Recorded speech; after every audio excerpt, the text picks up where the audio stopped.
Hi, my name is Kaylin and welcome back to another video. If you're new here, welcome. The channel is dedicated to the law of assumption and me helping you create your desired reality, trusting the process. If you would like more of a one-on-one approach, I do offer coaching. You can go ahead and look down in my description box below for more information on that. And we are doing a challenge this month. So if you want to be involved in the affirmation challenge, I love affirming, that's just me, go ahead and sign up. And if we can get to 25 to 50 people, there will be a reward of $50. So yeah, let's get into today's video. Today, I want to tell you all that you don't have to visualize.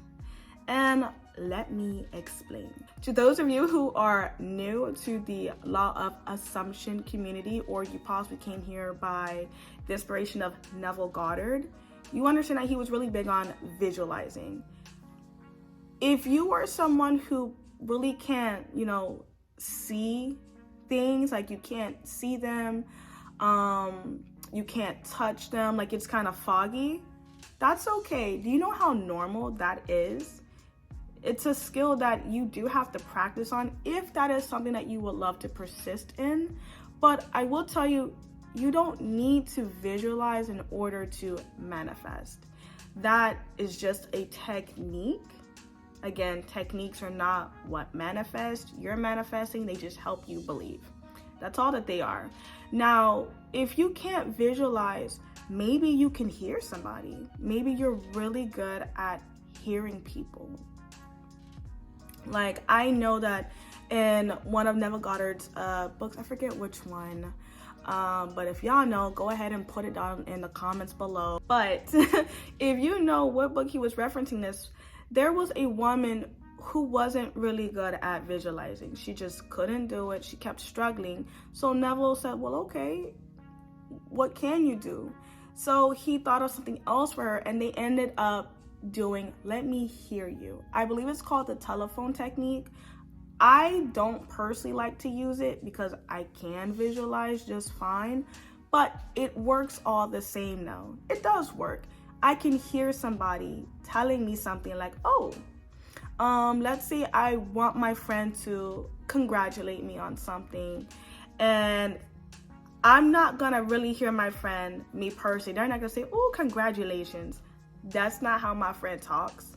I know that. And I'm like, okay, that's not really believable for me. But I can hear them telling me congratulations in their own way. That's believable. That is something that I can create a scene with just hearing. And we can go into that. And to actually go into visualizing the technique just a little bit more, there's this misconception that you're supposed to, think of something that would naturally happen. And people have the assumption that, oh, you need a whole lot of feeling. You need a feeling because, feeling is the secret. That's no. He's not talking about an actual emotion. He's talking about the wish fulfilled. Feeling that you no longer are really desiring this. It's more so of a knowing. It's an internal knowing that you come into place with. When people are affirming or doing a mental diet or visualizing, in the beginning, it may be a little difficult. It may be a little strenuous. Your mind might wander. You probably cannot keep a full attention span on it. That's okay. Keep redirecting your thought, your attention back to what it is that you're doing.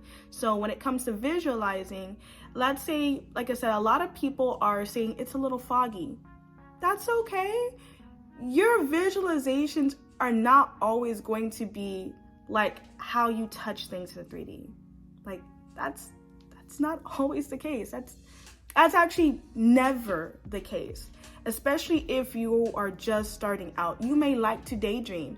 That's different to those of us who like to just daydream and lay on la la land. I like to be an active daydreamer. So it's just a little bit more easier for you to go straight towards a scene, and it feels very tangible. It feels very real. That's okay to those of you who cannot do that, or It's not that you can't do it, you just haven't developed the skill to do that. And that's okay. Practice makes perfect, in my honest opinion, because the more you do something, the easier it will be, and then you don't need no one's help because you know what you're doing. So yeah. Also, you should not be forcing a scene.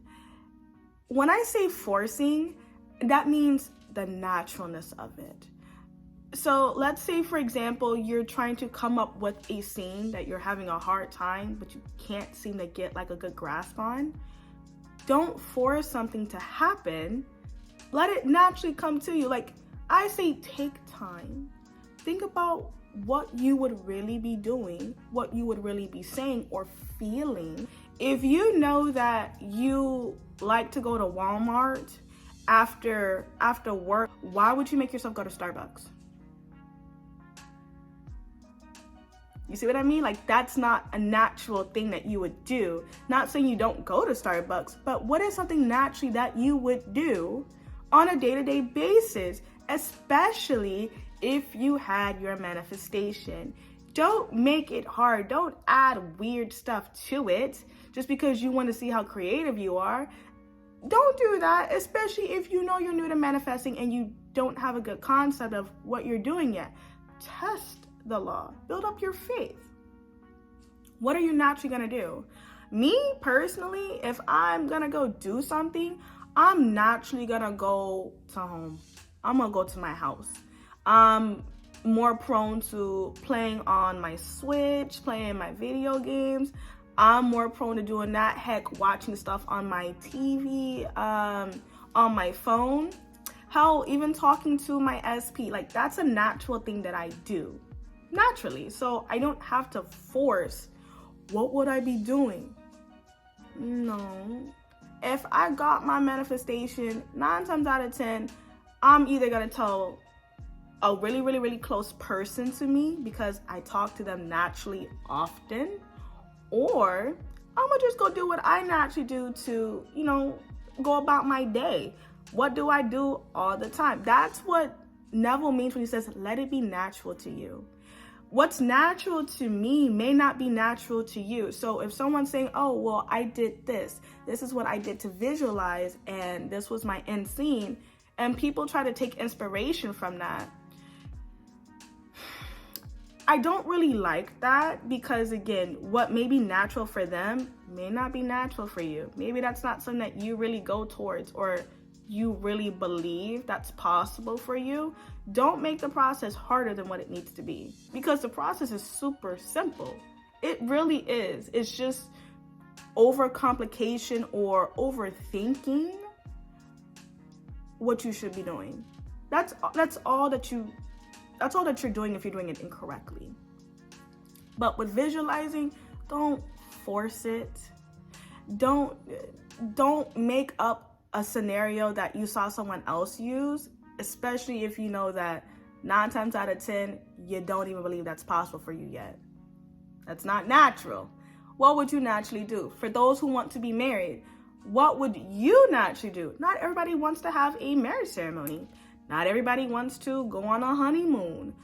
Not everybody wants someone at the wedding. So you have to figure out what is natural to you. What would you do? And that's when you will find out how easy life really can be, because you're going off of you. Going off of you. Nobody else knows the beliefs, the troubles that you face, or that you truly want to engage in. Only you know that. So work in your advantage, not your disadvantage. But you thought of it at some point, and now you are here. That's how that works. So don't go trying to visualize or dedicate time for it and then just come right back out and just continue with the old story. You're not going to be successful. I'm telling you that from experience. You're not going to be successful, or at least as successful as you think you should be. It's going to take a lot longer because you keep entertaining the old story. You can't do that. No matter what technique that you do, you cannot keep entertaining the old story.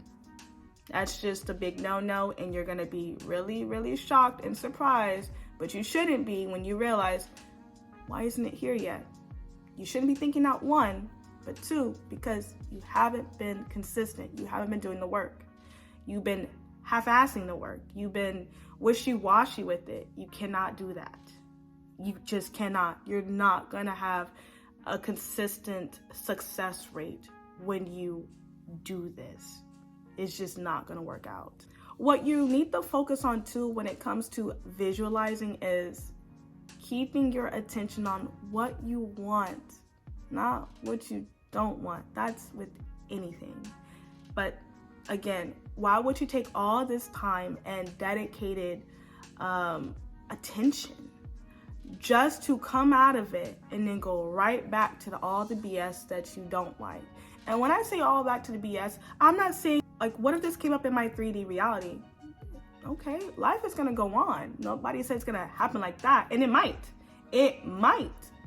because anything is possible, but don't force it to. But if it hasn't came up yet, persist in the knowing that whatever it is that I choose to create, whatever it is that I'm choosing to persist in, it has no choice but to be a reality for me if I'm doing the work properly. You want to embody that state of having the desire. You want to embody the state of knowing that my thoughts create. So I should consistently be going towards what I want and not what I don't want.